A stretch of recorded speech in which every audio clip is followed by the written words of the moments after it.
owners, you may own shares of your company, Mm-hmm. but that doesn't mean you think like an owner. Mm-hmm. You could still think like an operator. And most family business owners think like operators. It's all about the mindset, owner mindset. Thank you. Yeah. It's all about the owner mindset. They have an operator mindset. They love operations. They pursue operational excellence. And let's face it, to be in business today, you better be really good, because customers can shop anywhere. Sejam bem-vindos ao Ypocast Líderes Extraordinários, uma plataforma dedicada à sua jornada de desenvolvimento pessoal e profissional. Conheça as histórias inspiradoras de diversos executivos e empreendedores. Esta iniciativa é uma colaboração do YPO Brasil e da Exame. Assista agora mais um episódio e acesse nosso site. This episode of Ypocast is our great honor and joy to have you with us, the iconic Professor John Davis, head of family enterprises at MIT Sloan School of Management, a world-renowned authority in the field of family enterprise, family wealth, and family officing. Professor Davis has been a leading figure in his field since the 1970s, shaping our understanding of how family business grow, thrive, and remain successful for generations. His pioneering research, teaching, and advising have been pivotal in developing leaders and guiding family enterprises globally. Notably, he co-created the free cycle model of family business system, a cornerstone framework in family business dynamics. He also developed the next evolution in understanding that goes beyond the free cycle model, which is concept of the family enterprise. He has written many books, his latest being Enduring Advantage, and award-winning educator and trusted advisor. His expertise is sought after worldwide. Professor Davis' impressive academic background includes being trained in management, psychology, and economics, as well a doctorate in business administration for Harvard Business School. Welcome to have you here. Ventura, thank you very much for that kind introduction. It's a great pleasure to be with you in this podcast, and I know how admired your podcast is, and so it's an honor to be one of your guests. Great, thank you. So, and we have plenty of questions here. Of course, I did this privilege to get the most from you, Professor. Sure. And I hope you're going to cover all this, and our audience will be eager to learn from you. And I start with today. Today we have a turbulent environment in business. Yeah, you have a teaching at MIT where you focus on the future, specifically how family enterprise can remain successful in turbulence decades ahead. You recently conduct research about how family enterprise can succeed in this volatile and uncertain environment. Which type of turbulence do you expect will impact family enterprise the most in the next decade, either positively or negatively? This idea of turbulence, it's an interesting term, and you can think of it like turbulence in an airplane. We've all experienced that.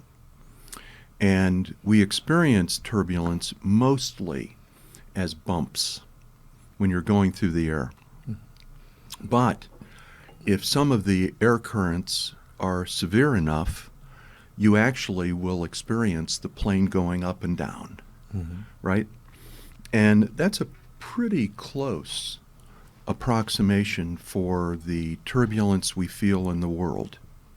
We feel some of these changes, interruptions, impacts of new things, different things, as bumps, and other things as real changes in our positioning. So where do they come from? I taught at Harvard Business School for 21 years. Loved it. interesting place. Learned a lot, great students, and then moved to MIT in 2016,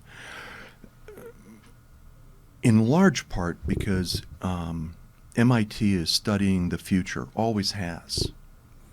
And it's associated with technology, but it also looks a lot at changes in industry, changes in society, changes in regulation, changes, and what's coming at us. And I wanted to be part of that conversation. And it's helped me a great deal to conceptualize where the turbulence is coming from. And it comes from 4 different external sources, and then an important internal source too, in family enterprise. One is technology, of course. Reflexões sobre a evolução dos negócios familiares.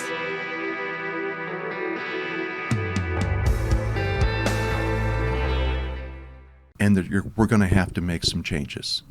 And 84% of the people we surveyed globally, senior generation and junior generation, said pretty much the same thing. Yeah, we get it. But then, are they ready? No. Not enough. Less than a third. That's dangerous. Why? Because they're not thinking like owners. They're not looking out there. They don't have that discipline yet. Because we've done pretty well so far looking down, being operational, really focusing on operations. We've done pretty well at this. Well, good. Yeah, great. But can you survive another 30 years just looking down? No. So this is my campaign now. Yeah, this is great. It's amazing. Looking forward in the future. It's taken me on one step back, Professor John. We are talking about the future and the challenges ahead, but I would like to get some time on the back, at the moment to go back to when you were a doctoral student at Harvard, yeah? Studying family companies in late 70s, yeah? Let's rewind the time here a little, yeah? It's more than a little, but yeah, let's go back there. Still a lot of time ahead yet. You made a considerable leap forward in understanding family business in that time by developing the free cycle model, yeah? A Venn diagram that describes a family business, a system. Then about 20 years later, you involve your thinking about this organization by creating the family enterprise framework. Yeah, tell us why shifting your perspective from looking at the family business to looking family enterprise, and why so groundbreaking? Why families should do this? Yeah, tell me a little bit about it. Yeah, thank you. I had a wonderful mentor. When I was in graduate school, a professor named Renato Tajuri. And he was an esteemed psychologist who taught at Harvard Business School. And he influenced my thinking quite a bit. So when we were starting out, 1978, when we were starting out, to understand family business, it was the family business that we wanted to understand. We soon understood that we needed to step back a bit and not just focus on the business, but also on the family that was in the business and that owned the business. So by doing this, by stepping back, by understanding the broader context, you understood that if we want to really understand this business organization, you had to understand the system. You had to understand there's a business group, employees basically. There's a family group, they're combined, they're overlapping because some of the family are in the business. But there's also an ownership group. And in family companies, it's the control almost always is solidly in the family. But there could be other outside owners as well, right? And in a publicly traded family business, there could be thousands of other owners. So there are these three groups that interact, that produce the dynamics, the behaviors, the outcomes. It's not just the business organization. Okay, so but you had to do this. You had to step back, understand the broader context. That goes a long way in terms of understanding the viability, the strength, the weakness of a family business system. But then I took another step back, and you could tell that if you ask a family, what are your interests? What are the activities and what are the things you pay attention to? Family company, our business organization, we get it. Good. That's your biggest asset. That deserves a lot of attention. But that's not the only thing we have. We also have some non-core business activities, very often like a real estate portfolio over here. We own some apartments, or we own some land, and we think we're pretty good at that too. We don't consider that our core business, but we've got that too, okay? We also have financial assets. We've been successful in our business, and it's spun out cash, and we've been finding ways to invest that. Good for you.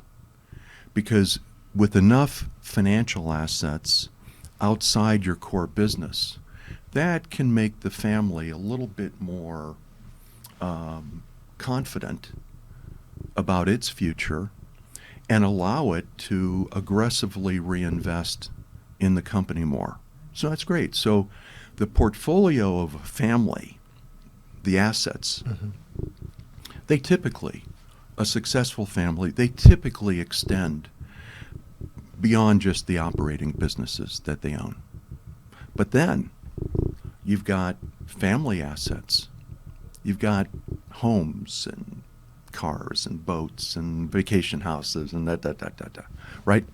Those can be valuable, but they're generally held because they're of sentimental interest to the family.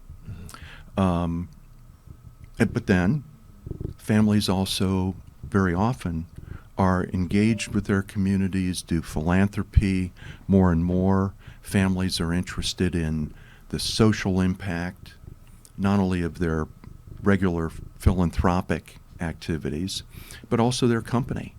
Are we having a positive social impact in our company and in our investment practices? Things like that. And we're not done. Then there's the family. Do we have a family that we're interested in? And we not only like to build unity in our family, so we're all trying to march in the same direction, but we also like a nice family life. We like to get together. We like that. And then talent in our family. You know, parents start when their kids are really little with educating them.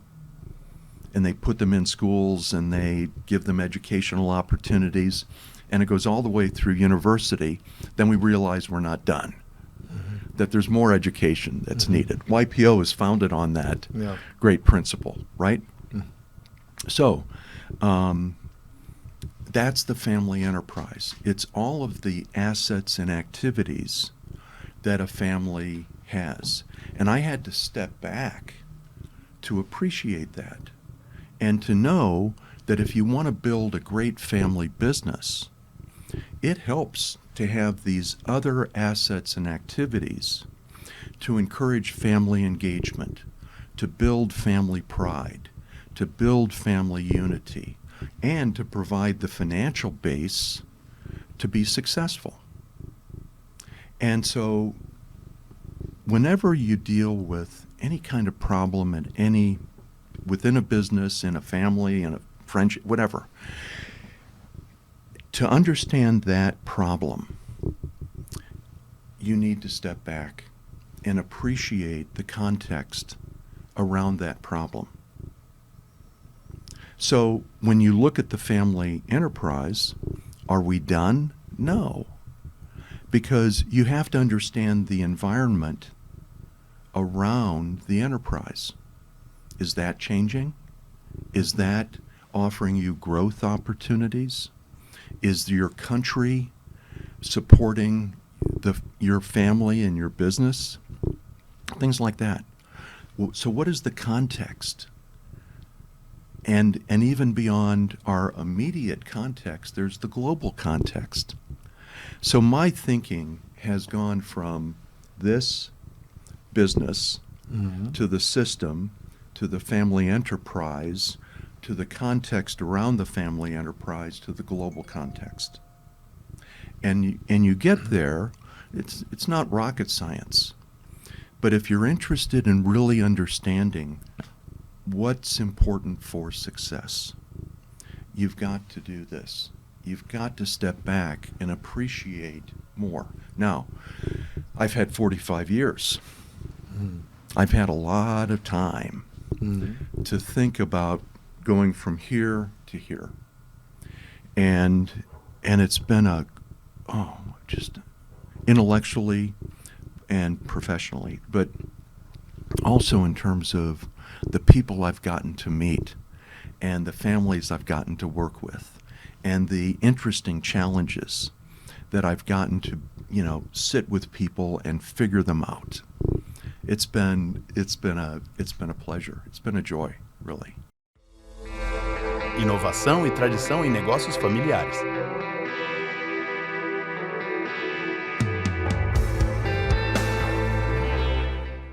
Around products and processes, stuff that we are doing today, traditional stuff, we're good at innovating that stuff. Families are really good. Like I said before, the difficulty families have is breaking some of the attachments to the old stuff and moving on to the new stuff. That's where it's harder. It's harder. We've seen, families that needed to divest a business take 10 years to do it when it should have taken 2, right? Examples, We've seen many families hang on to older managers, family and non-family, of different parts of their company when everybody knows we need to make a change. And it'll take years when that should take months. The attachments within these companies, within these families and companies, are very strong. So, yeah, they're traditional in that sense, okay? Now, families can misunderstand what they should be attached to.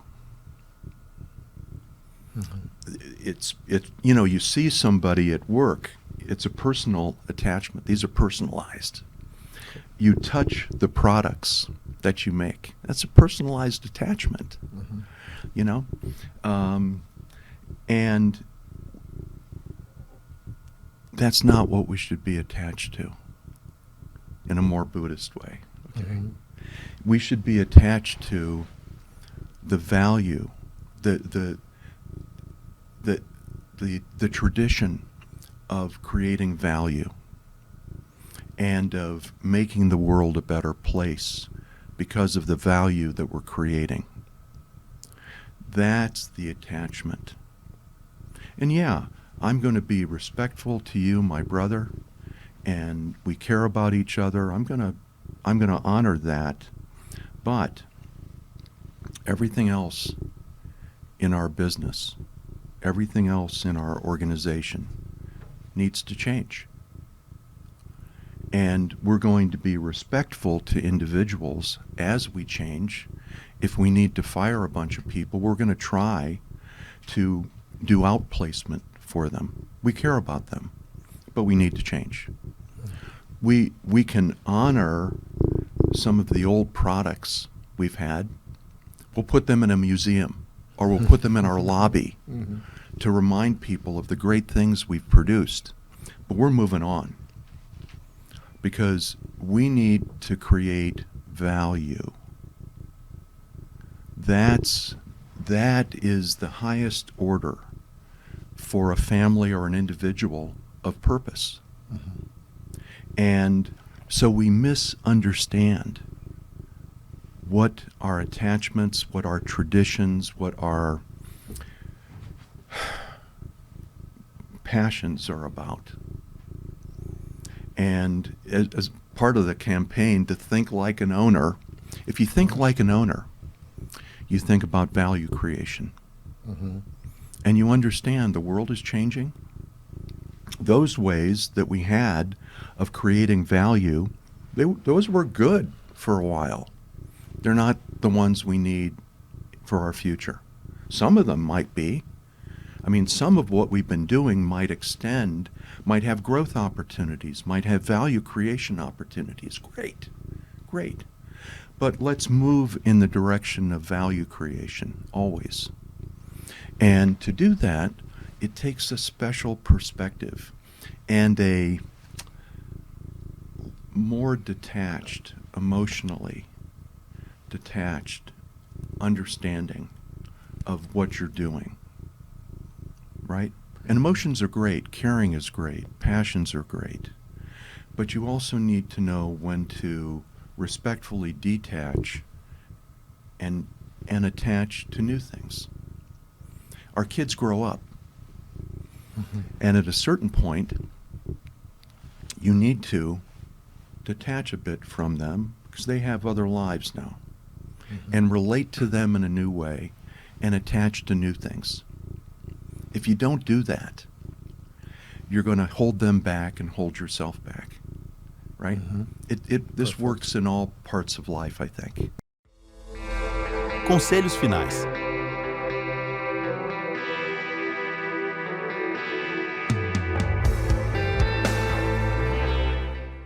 So, Professor John, if you could offer the family business of the world one piece of advice, or in Brazilian family business as well, for focus more in Brazil, in this turbulent period, what would be your advice? Well, we've spent this delightful past hour or so talking about how in this turbulent world, right, you need to anticipate better and think about your options and be agile and so forth. And it starts with understanding that this is really what we're facing. This is a new world. It's not the old game. And you'll like this. Years ago, I've had a long history with YPO. Love the organization. And have been invited to give talks and conversations with chapters, national universities and international universities. And being invited to one of your international universities is such a great, wonderful kind of experience as a teacher, a lecturer, right? Great. And part of it is you get to go to other sessions. And I remember years ago I was at a university teaching, and I went to a session on personal security. And this was the time when in New York people were getting mugged and in the parks and things. And I thought, well, I walk a lot in parks. I love parks, and so I should probably go to this session. And there was a husband and wife team And they were teaching about what you do if you're being held up or you're being attacked in some way. And they said, and I thought I was going to learn some fancy judo move or something, right? Martial arts. Martial arts. Right. No, they got very basic very quickly. And they said that but this, I've never forgotten this. They've said, look, there are two very common mistakes that people make in these situations. One is even when it's happening, they tell themselves this can't be happening.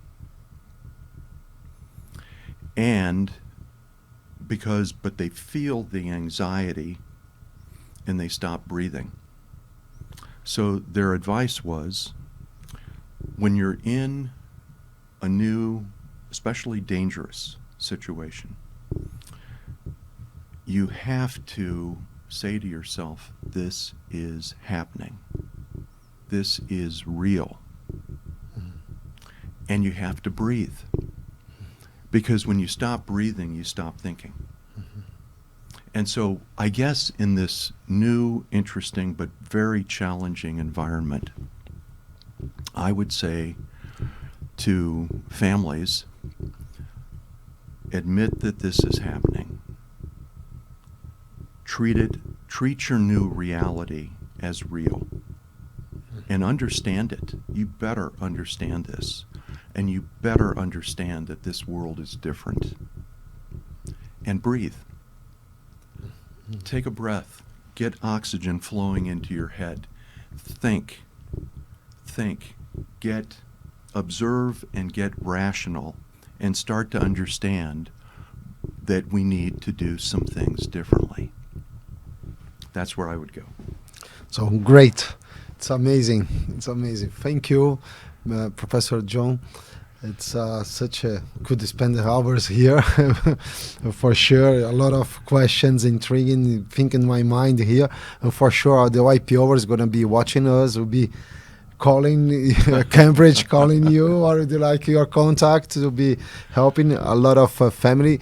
Basically, we have a lot of families in YPO here in Brazil. Yeah. And business, so great advice and knowledge and teaching. Thank you very much to have you here.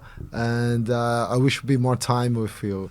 Soon we're going to be the second time, version 1.0, 2.0 with you the next year, yeah? Good.